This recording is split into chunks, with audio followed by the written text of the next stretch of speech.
મિત્રો, આજની સવારની પ્રેમી સલામ. Praise the lord. હાલેલુયા. જય મસીહ કી. પ્રભુનો આભાર માનીએ છીએ કે હવે આપણે આ સપ્તાહ દરમિયાન નાતાલના બહુ મોટા પર્વમાં કે આનંદના પ્રસંગમાં પ્રવેશ પામ્યા છે. એટલે જુદી રીતે આપણે નાતાલનો આનંદ પ્રગટ કરીશું. અને આજે 22મી ડિસેમ્બર અને 25મી ડિસેમ્બર ટૂંક સમયમાં આવશે અને નાતાલના વર્ષના પર્વ પ્રભુ આપણા જીવનમાં આપી રહ્યા છે.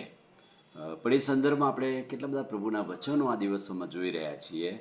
અને આજે આપણે યશાયા પ્રબોધકનું પુસ્તક, તેનો 9મો અધ્યાય અને 6ઠું વચન, યશાયા 9 અને 6. કેમ કે આપણે સારું છોકરો અવતર્યો છે, આપણને પુત્ર આપવામાં આવ્યો છે, તેની ખાંદ ઉપર રાજ્યાધિકાર રહેશે. તેને અદ્ભુત મંત્રી, પરાક્રમી દેવ, સનાતન પિતા અને શાંતિનો સરદાર એ નામ આપવામાં આવશે. અદ્ભુત સમયે અદ્ભુત પ્રભુનું આગમન થયું છે. અદ્ભુત જાણે કે ચમત્કાર થયો હોય એ રીતે ઈશ્વરનું નામ આપણને પ્રાપ્ત થયું. એ નામ એને આપવામાં આવ્યું, ઈસુનું નામ અને ઇમાનુએલ દેવનું નામ આપણને આપવામાં આવ્યું. હું માનું છું કે જૂના કરારથી જ નાતાલની ઉજવણી થઈ ગઈ. જૂના કરારથી જ આ ભવિષ્યવાણી થઈ છે કે આપણને પુત્ર આપવામાં આવ્યો છે, આપણને ભેટ આપવામાં આવી છે.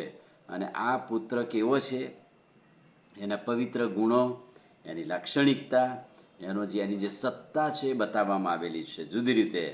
અને એટલા માટે પ્રભુના એ પ્રેમને પ્રગટ કરતા, તેમનો પ્રેમ, શાશ્વત પ્રેમ પિતા તરીકેનો, એ સતત આપણને ઘેરી રાખે છે. તેમની શાંતિ આપણા હૃદયોમાં રાજ કરે છે. અને શાંતિના રાજકુમાર તરીકે, પરાક્રમી ઈશ્વર તરીકે આપણામાં પ્રગટ થયા છે. અને એના જે પવિત્ર ગુણો છે, પહેલી વાત, અદ્ભુત મંત્રીએ નામ આપવામાં આવ્યું. ઈશ્વરનું નામ અદ્ભુત છે, પરાક્રમી નામ છે. અને ગીતશાસ્ત્ર 77ના અધ્યાયમાં 11-20 વચનો મુજબ ગીત કરતા ઈશ્વરની અજાયબી અને ઈશ્વરના પવિત્ર ગુણોને યાદ કરે છે અને પોતાનો દૃષ્ટિકોણ બદલી નાખે છે કે ઈશ્વર કેવા છે, એ પ્રભુ મહાન છે, અદ્ભુત છે, એ વાતનો એ અનુભવ કરે છે. અને એ જ પ્રમાણે હેબ્રીઓને પત્ર 4થો અધ્યાય 14-16 વચન, એ કેવો મોટો પ્રમુખ યાજક, એટલે કે દેવનો પુત્ર આપણને આપવામાં આવે છે. એક પવિત્ર ઈશ્વર, અદ્ભુત મંત્રી, એ આપણને આપવામાં આવે છે. પહેલો કાળવૃત્તાંત 13મો અધ્યાય 1-4 વચનમાં દેવના પવિત્ર કોષની વાત લખવામાં આવેલી છે. દેવનો પવિત્ર કોષ પાછો દાઉદના રાજ્યમાં લાવવામાં આવ્યો. અને જે પવિત્રતા બતાવવામાં આવી અને જે મહાનતા બતાવવામાં આવી, એ વાત લખેલી છે.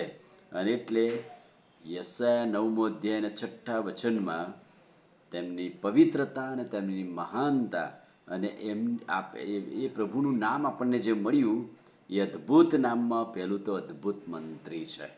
અને અદ્ભુત મંત્રી તરીકે પ્રભુ કેવી રીતે આપણામાં પ્રગટ થયા, અદ્ભુત રીતે કેવી રીતે આપણા મંત્રી બન્યા, એ વાતો પ્રભુના વચનોથી આપણે જોઈશું.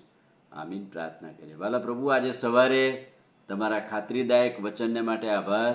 વચનના પ્રકાશમાં પ્રભુ તમે અમને દોરો, અમને તમારું સામર્થ્ય આપો. મોટું નામ અમને મળ્યું છે, એ અમારા મંત્રી, અદ્ભુત મંત્રી બન્યા છે. પ્રભુ, તમારી પવિત્રતા, મહાનતાને માટે આભાર. પ્રભુ ઈસુના નામમાં પ્રાર્થીએ છીએ, સાંભળોને માન્ય કરો. આમીન. God bless you.